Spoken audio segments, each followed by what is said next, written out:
நண்பர்களை நீங்கள் பார்த்து கொண்டிருப்பது உங்கள் கௌசிகா ரிவ்யூ. சரி வாங்க வீடியோக்குள்ள போய் என்ன நடக்க போகுது அப்படின்னு சொல்லிட்டு பார்த்தீங்கன்னா, நம்ம நிஷா இருக்காங்களா, அவங்க இருந்து விஜய் மேலே கேஸ் தொடர்ந்துட்டாங்க. இதுக்கப்புறம் நம்ம விஜயை அரெஸ்ட் பண்ண போலீஸ் ஒரு பக்கம் தீவிரமாக வந்துன்னு இருக்கு. அதே சமயத்தில் இதுக்கு மேலே பிரச்சனைகள் பெருசாகிறதுக்குள்ள மல்லியிடம் வெண்பாவை சேர்த்திடணும். ஃபர்ஸ்ட் நம்ம மல்லியை போயிட்டு கூட்டு பார்க்கலாம் அப்படின்னு சொல்லிட்டு கோவிலில் போயிட்டு மல்லியை கூப்பிடுறாங்க. அந்த சமயத்தில் நம்ம ராஜேஸ்வரி அப்போதான் வந்து பேசுறதுக்கே வராங்க. இதோ பார் மல்லியா சிக்னல் கொடுக்குறாங்க, நீ மட்டும் நீங்கள் 2 பேரும் ஒன்று சேர்ந்தீங்க, அடுத்த செகண்டு நான் போய் கேஸ் கொடுத்து விஜய் ஜெயிலில் தள்ளுவேன் அப்படின்னு சொல்லிட்டு தூரம் வந்து மிரட்டினு இருக்காங்க.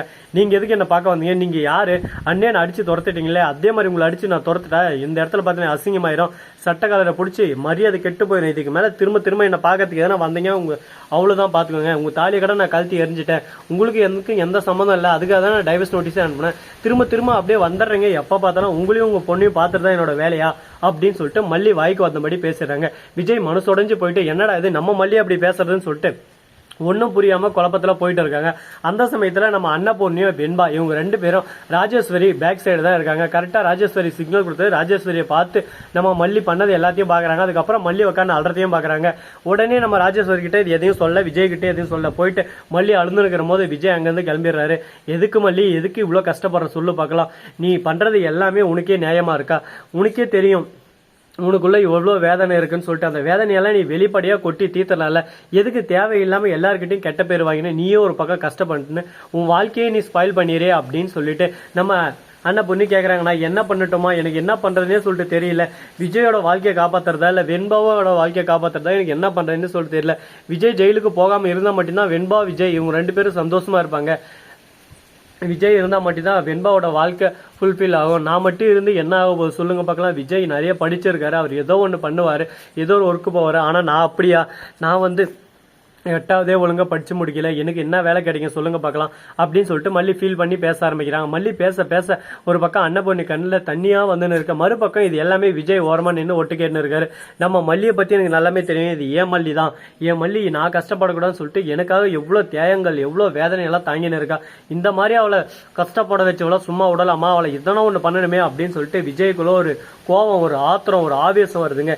இது எந்த அளவுக்கு ஒரு பக்கம் ஒர்க் அவுட் ஆகும் போது, எந்த அளவுக்கு விஜய் ஆத்திரத்தில் என்னென்ன பண்ண போறாருன்னு சொல்லிட்டு தெரியலங்க. அந்த அளவுக்கு ஒரு பக்கம் வெறி செயல் பண்ண ஆரம்பிக்கிறாரு. ஏன்னா அவரு என்ன பண்ணாரு சொல்லுங்க பார்க்கலாம், நம்ம மல்லியை கஷ்டப்படுத்தக்கூடாது, யாரையும் கஷ்டப்படுத்த விடக்கூடாதுன்னு இருந்தாரு. ஆனா இந்த ராஜேஸ்வரி இந்த அளவுக்கு ஒரு பக்கம் மல்லியை கஷ்டப்படுத்தி வச்சிருக்கா, அப்படிப்பட்ட ராஜேஸ்வரியை நம்ம சும்மா விடக்கூடாது அப்படின்னு சொல்லிட்டு விஜய் ஒரு பக்கம் வாக்குறுதி எடுக்கிறார். அதே சமயத்தில் கோர்ட்டுக்கு இவங்க போகிறாங்க.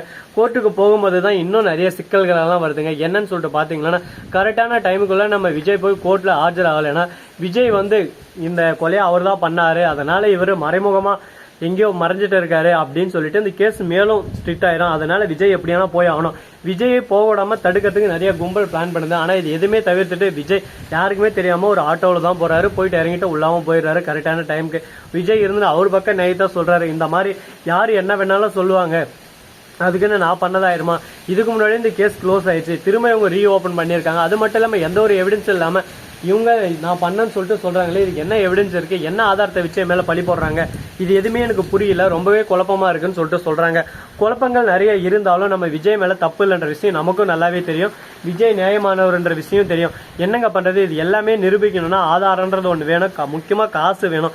நம்ம ராஜேஸ்வரி கிட்ட ரஞ்சிதங்கிட்ட மறுபக்கம் அந்த முருகேஷ் இவங்க கிட்ட எல்லாம் பணம் இருக்கு, பணம் இருந்தால் பணம் 10 செய்யும்னு சொல்லிட்டு சொல்லுவாங்க, அதனால இவங்க 11 கூட செய்வாங்க. ஆனால் நம்ம விஜயால ஒன்றுமே இப்போ செய்ய முடியாமல் குழப்பத்தில் இருக்காங்க. நம்ம வெண்பா வந்து எங்கள் அம்மாவை கொலை பண்ணல, நானும் கூட தான் இருந்தேன், எங்கள் அப்பா மேலே தேவையில்லாமல் நிறைய பேர் பழி போட்டு என்ன எங்கள் அப்பா கிட்ட இருந்து பிரிக்கணும்னு சொல்லிட்டு சதி திட்டம் செய்கிறாரு. எங்கள் தாத்தாவை அது மட்டும் இல்லாமல் எங்கள் சித்தி பெரியம்மாவை எல்லாமே எனக்கு பிடிக்கும், ஆனால் அவங்க என்ன எங்கள் அப்பா கிட்ட இருந்து ஒரேடியே பிரிக்க பார்க்குறாங்க, அதனால தான் எனக்கு அவங்கள பிடிக்காது, அவங்க கூட நான் இருக்கணும்னு ஆசைப்பட்றேன், எல்லாரும் ஒன்றா இருக்கணும்னு சொல்லிட்டு. ஆனால் அவங்க அந்த மாதிரி நினைக்க மாட்டுறாங்க. அவங்கள பொறுத்த வரைக்கும் காசு பணம் துட்டு மணின்னு தான் அலைஞ்சிட்டு இருக்காங்க. இந்த மாதிரி ஒரு சூழல்ல நான் எப்படி போக முடியும், எங்கள் அப்பா விட்டுட்டு நான் யாரு கூடயும் போக மாட்டேன், எங்கள் அப்பா தான் என் உலகம் அப்படின்னு சொல்லிட்டு விஜய் பற்றி சொல்கிறாங்க. விஜய் கண்ணெல்லாம் கலங்குது, ஒரு பக்கம் ஜெஜயம்மாவுக்கும் கண்ணெல்லாம் கலங்குது, என்ன பண்ணுறது ஏது பண்ணுறதுன்னு சொல்லிட்டு தெரியாமல் குழப்பத்தில் குழம்பி போயிட்டு இருக்காங்க. இந்த ஒரு தருணத்தில் வேற எதனா விஷயம் நடக்குமா நடக்காதா, இன்னும் என்னென்ன விஷயமெல்லாம் நடக்கும்னு சொல்லிட்டு தெரியாதுங்க. காத்து ஒரு பக்கம் இங்கே ஜோன் அடிச்சுன்னு இருக்கு. ஏன் எதனால அப்படின்னு சொல்லிட்டு பார்த்தீங்கன்னா, இந்த பக்கம் ரொம்பவே ஆத்ம சக்தியெல்லாம் அதிகமாக இருக்கு. எந்த நேரத்தில் எந்த பக்கம் வந்து பேய் வரும்னு சொல்லிட்டு தெரியாது, நிறைய ஆத்ம சக்தி இருக்கிறதுனால அதனால எல்லா பக்கம் வந்து வரும். இந்த இடமே பேய்களின் ராஜ்யம். முக்கியமா என் பக்கத்துல ஒரு போர் நின்று பாரு.